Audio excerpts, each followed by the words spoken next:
Under the oak tree.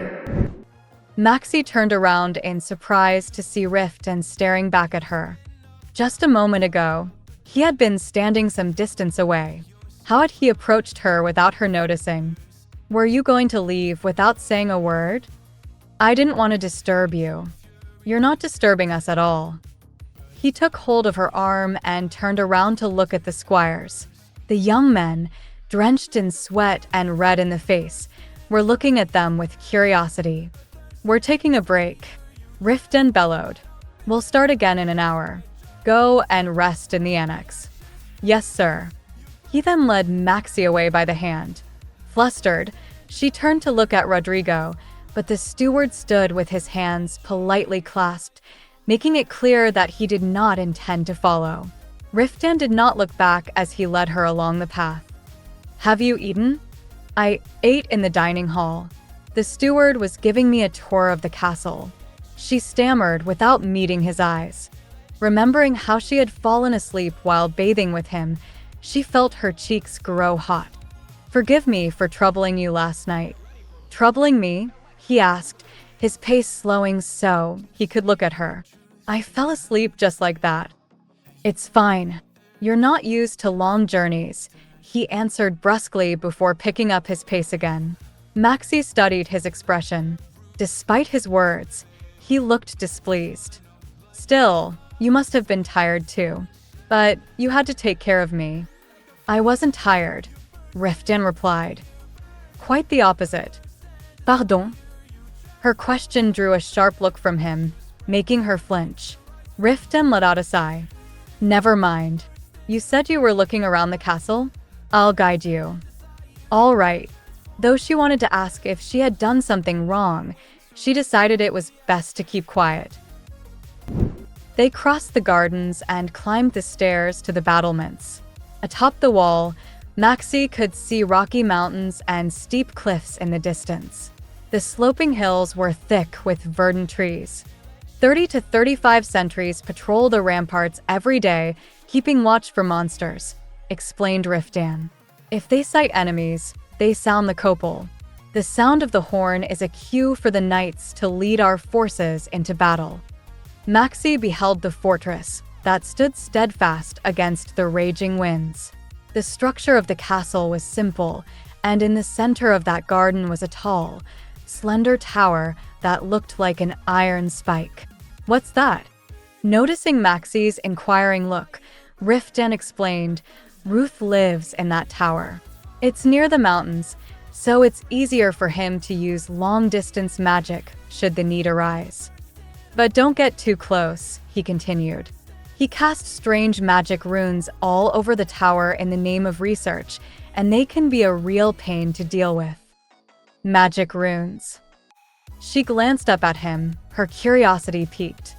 He seemed to have little desire to explain further, leading her along the patrol route toward the castle's rear. Don't worry about it. Okay. Riftan's faltered as he scanned her expression. I must be boring you. I'm not much of a storyteller, especially around women. No, I'm not bored. It was difficult to picture Riftan bantering or engaging ladies in conversation. Still, it was hard to believe that he was uninitiated in the art of courtship. Unless he had recently transformed into a good-looking man, Riftan had lived 28 years as a handsome young lad. It was implausible that women would have left him in peace. Every knight who had regularly visited Croiso Castle had been a master of courtship.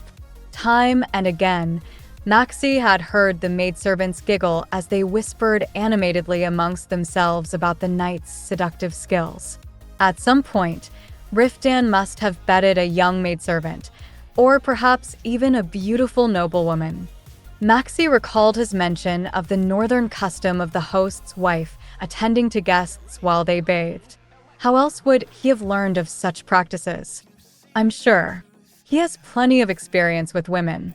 Maxi's spirits plummeted. His past deeds were not her business. What's wrong? You're frowning. Maxi quickly thought of an excuse. Oh, the wind is just a little cold. Riftan wrapped an arm around her shoulders. She held her breath at the overwhelming masculine scent emanating from his body. I should have told them to prepare warmer clothes. It's all right. It's sunny. If the wind weren't blowing, it would be warm. Do you like the dress? She glanced down at her clothes. He would find it strange if she told him that she had never worn something so beautiful. Yes, I do. I'll call the dressmaker to the castle so you can order anything you want. You can have dozens of dresses, hundreds even. Riftan raised her chin and looked at her with a penetrating gaze. Blood rushed to her face. Was this the act of a man who did not know the first thing about courtship? She averted her eyes. Is that a habit of yours? What do you mean? Always telling me you'll get me anything I want. He frowned at her candor. I mean it. I told you I wouldn't give you any less than what you had at Croiso Castle. Maxi gulped. She had neither lived in luxury nor received the things she wanted. Would he still show her such kindness if he discovered that she was not the noble lady he imagined? She felt as if she had deceived him. I'd like to go back inside and rest now, she mumbled, trying to avoid his eyes. Are you tired? Seeing her nod, Riftan took a step forward. A fierce wind whipped through the dense forest on the mountain. The trees themselves seemed to howl, making Maxi pause in her tracks. The wind brought with it an inexplicable scent of loneliness. How would he react if he were to find out I'm not the refined noblewoman he thinks I am? He might not treat me the same way anymore. Can I really stay here with this man? But can't I be a little greedy for once? After all, as he said, this is my home now. As Maxi sat beside the fireplace, Luddies brought a tray of ginger tea and biscuits flecked with dried fruit. Lord Calypse will hold a feast with the knights this evening, said Luddies, pouring her another cup of tea. Would you like a new outfit for the occasion, my lady? New outfit? Yes. This is your first appearance as Lord Calypse consort. I thought it might serve you well to dress for the occasion, my lady. Luddies trailed off, her face tensing. She bowed her head and continued. I spoke out of turn, my lady. Please forgive me. No, it's all right. Maxi brushed back the loose strands and nodded. I wasn't bothered at all. I hope you'll continue to help me. No one in the Croiso Castle cared about me. I've only ever served knights. And to think I get to serve this fine lady. I'll do my very best to serve you, my lady. Everyone here is like Riftan. Unpredictable and surprisingly kind. Will you be changing your dress for this feast, my lady? Change my dress?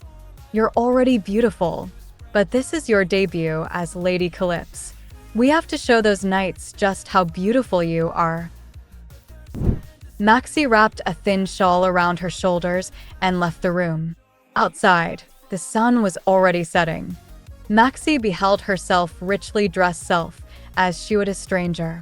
With her flushed cheeks, wavering eyes, and uncertain expression, she looked like a clumsy child who had stolen her mother's jewels. As far as Maxi knew, Riftan had no mother, sisters, or other family members. Why, then, did he have all this jewelry? It was also strange, in fact, that he had had such an extravagant dress prepared within a day of her arrival. Could it have belonged to a former lover? Maxi focused her attention on the ornaments, trying to ignore the strange feeling. These things don't belong in a castle full of knights. Why would they be here without an owner? Maxi was strolling along the hall while glancing out of the windows when a voice addressed her. It seems you are ready, my lady. I was just on my way to escort you to the dining hall. She spun around to see Rodrigo, smartly dressed. The knights have arrived. Let us hurry, my lady. Lord Calypse is waiting. Maxi followed him downstairs. When they reached the entrance of the dining hall, she heard boisterous voices coming from within. She peered inside without entering. Under the twinkling lights, 50 men sat crammed on either side of a long dining table, and maidservants waited on them. The table was laden with delectable roasts, loaves of bread, goblets of wine, and ripe fruit. Flames blazed golden in the fireplace. Maxi hesitated, unsure that her presence was appropriate at a knight's banquet. When Maxi mustered up the courage to enter, silence fell upon the room. Dozens of pairs of eyes swiveled toward her. Riftan beckoned. Come here, Maxi. She snapped out of her daze and walked over to the seat next to him. Maidservants promptly placed small portions of food on her plate. Some of you haven't been introduced. This is my wife, Lady Maximilian Calypse. She anxiously examined the knights' faces. They wore ambiguous expressions, neither friendly nor hostile. I trust you'll treat her with the respect she deserves, said Riftan, a hint of warning in his tone. Only then did the men begin to extend their half-hearted greetings. Maxi mumbled her thanks in response. After the exchange, the knights resumed their meal while Maxi stared at her food. Riftan hailed his glass with wine. Why aren't you eating? Is the food not to your taste? No, it's delicious. Then eat. He always pressures me to eat. She sliced off a steaming piece of smoked meat and brought it to her mouth. Next, she served herself salad greens to balance the fatty meat and sweet seasoning. Despite her anxiety, the food tasted delicious. The chef of Calypse Castle was plainly far more skilled than the one at Croiso Castle. Riftan, who had been watching her eat, deposited more food onto her plate. Try some of this. It's good. She took a bite.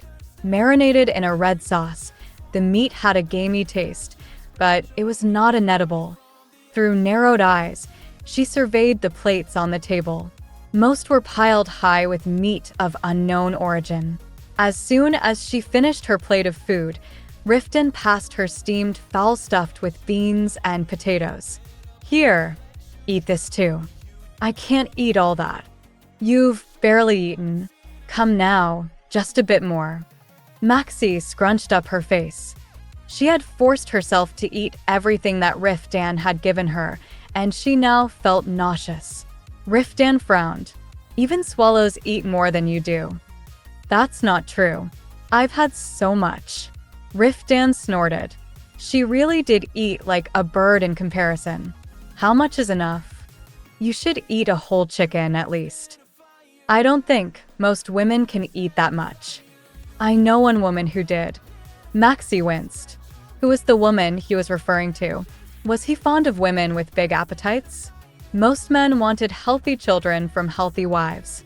She looked down at her own thin body. Squeezing her eyes shut, she pushed more food into her mouth, drawing a smile from Riftan. Try eating more and more each day. You're too frail. She nodded with a piece of bread in her mouth. Riftan began drinking with the older knight sitting next to him. Sipping her wine, she studied their faces. There were new faces in the hall that she did not recognize from the journey. The center of the table was occupied by younger knights drinking and laughing raucously, while at the far end were youths who had seen no more than 16 summers. At the head of the table, two knights in their 40s or 50s offered Riftan glass after glass of wine. Riftan was engrossed in conversation with the senior knights when the youngest of the knights in training sprang up from his seat. Said Riftan, is it true that in the final battle in the Lexos Mountains, you cut through Dragon's Breath with your blade aura? Everyone stopped talking to look at the young man. Unruffled by the stares of the senior knights, the silver-haired squire continued to chatter away. They say the flames of Dragon's Breath can blow off the tops of mountains. It's the most powerful magic in the natural world. How were you able to cut through that with a sword? My blade aura just so happens to be special, answered Riftan, plainly irritated. Our captain's sword can absorb any magic that it encounters, interjected a knight who had been filling a large tankard with ale. The stronger the opponent's magic, the stronger his sword becomes.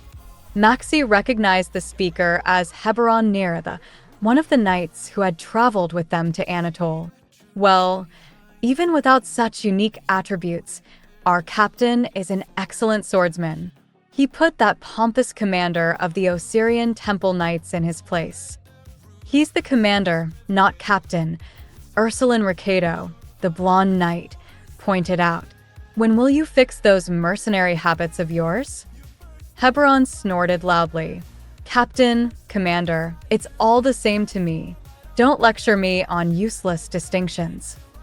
The silver-haired youth who had been watching the quarrel began to shout with renewed excitement.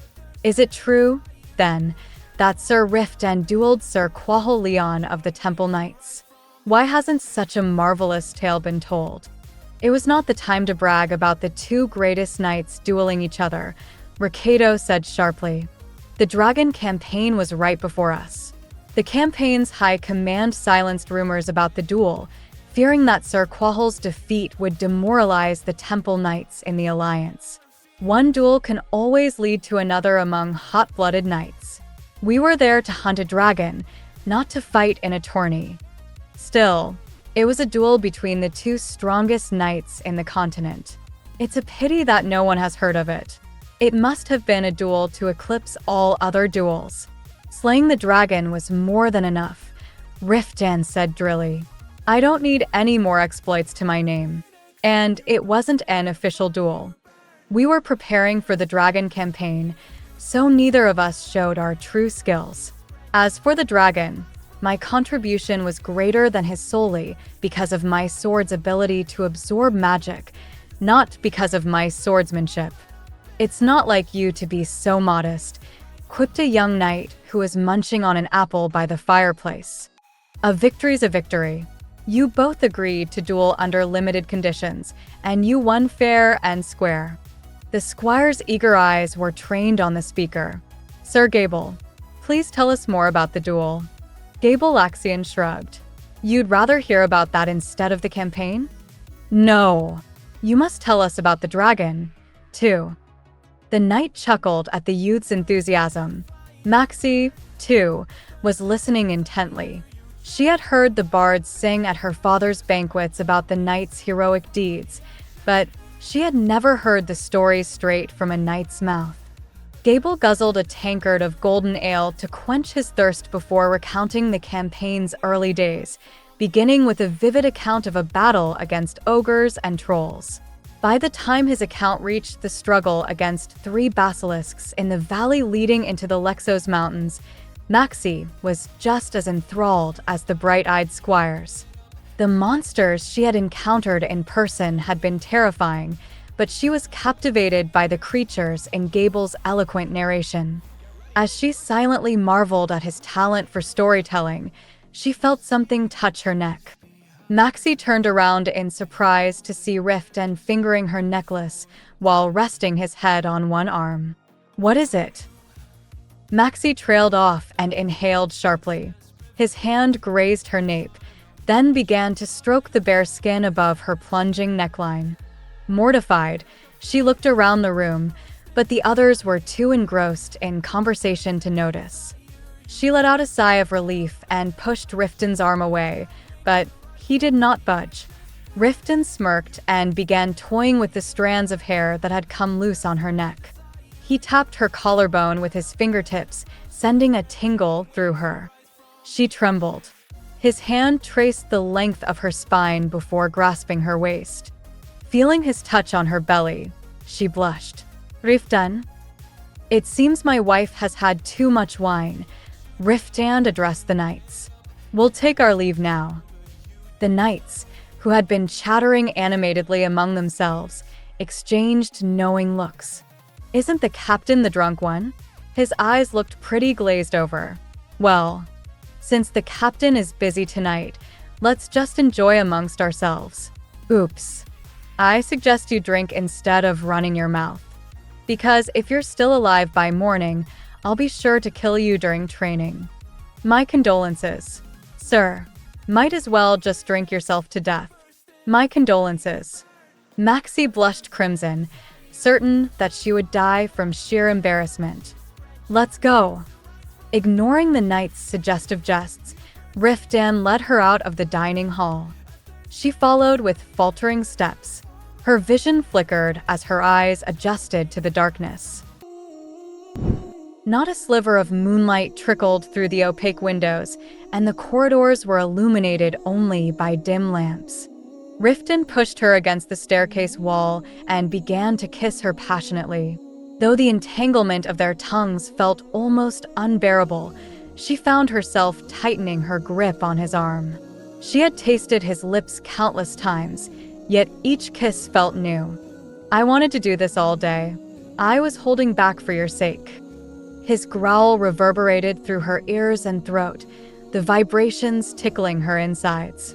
She moaned faintly. His powerful chest pressed against her bosom. Riftan seized the back of her head with a calloused hand to pull her close. As he slid a hand under her skirt to stroke her thigh, she let out a shriek. "No! Not out here." The rest of her words were swallowed by Riftan's kiss. A shiver ran through her as she dug her fingers into his shoulders. His calloused hands slipped below her undergarment, the contact between his fingers and her intimate spot producing a squelch. Her insides melted, and her heart pounded against her chest. "I want to enter you right here and now." She felt his hot breath on her neck. She could not tell whether the sensations sweeping through her body were from fear or passion. Shuddering at the thought of someone spying on them from the shadows, she clung to Riftan more tightly.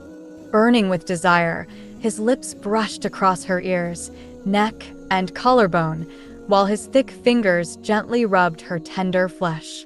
When she moved her body the way he had once taught her, Riftan fastened his teeth on her skin and sucked to the point of pain. He panted heavily like an eager hunting dog standing before an ensnared bird. "Not even death will stop me today." Riftan bounded up the last flight of stairs as Maxi held onto him for dear life. "Let me have you," he growled, his command sounding like a plea. "Don't say you don't want it." Maxi felt her heart pound under his intense gaze. "I'm about to die," he said, his voice cracking. "Let me fill you. Please." As he sucked on her lips, the skin around her eyes grew hot. Without a word, she wound her arms around his neck. He embraced her more fiercely, and they tumbled onto the bed. Shame and excitement, trepidation and anticipation. As these emotions swept through her, she kissed him in a daze. Above them, the sheets bunched together like cotton clouds. "We should bathe first. So you can fall asleep again?" "Not a chance." He cut her off mid-sentence and grabbed her breast. "I'll bathe you later. So." The rest of his words were lost as he murmured into her skin. Like dough in a baker's hands, she surrendered herself to his touch, her limbs floundering under the sheets. Riftan stroked her ears soothingly and placed himself, almost bursting with excitement, between her legs. His hardness rubbed slowly against her womanhood, separated only by a thin layer of clothes. Though their bodies were pressed together, she felt an unbearable emptiness within. "My heart might stop." Riftan's voice tickled her tense neck. Maxi thrashed beneath him. Her body felt like a stranger's.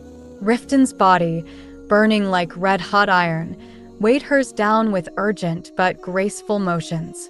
A gaze so intense that it startled her, a heartbeat powerful enough to rise to the surface of his skin, and the primal movement inside her. Her mind was overwhelmed. A pain so passionate and sweet. Maxi shook as if a bolt of lightning had struck her, her heart beating uncontrollably. As she twisted her torso to break free from the maddening sensations, Riftan scooped her up and placed her on his lap. Maxi found herself on his knees, facing him with her legs spread open. She received him even more deeply and shuddered, the stimulation too much to bear. Riftan held her head and whispered, "More. Just a little more, Maxi." Maxi clung to his neck. Once broken, the sluice gates could not be closed. Each time he sank into her, her hips quivered with a life of their own, and her body squeezed as if to seek something more. Just as she thought that she could no longer bear the stimulation, his movement finally came to a stop.